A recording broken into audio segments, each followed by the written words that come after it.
You ask Tiger to solve. This deals with linear equations with one unknown. The final result is t equals -2. Let's solve it step by step. Simplify the expression. Expand the parentheses. Simplify the arithmetic. Group all constants on the right side of the equation. Subtract 180 from both sides. Simplify the arithmetic.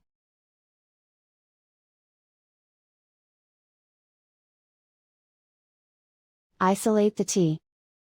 Divide both sides by 20. Simplify the fraction. Find the greatest common factor of the numerator and denominator. Factor out and cancel the greatest common factor. And so the final result is t equals -2.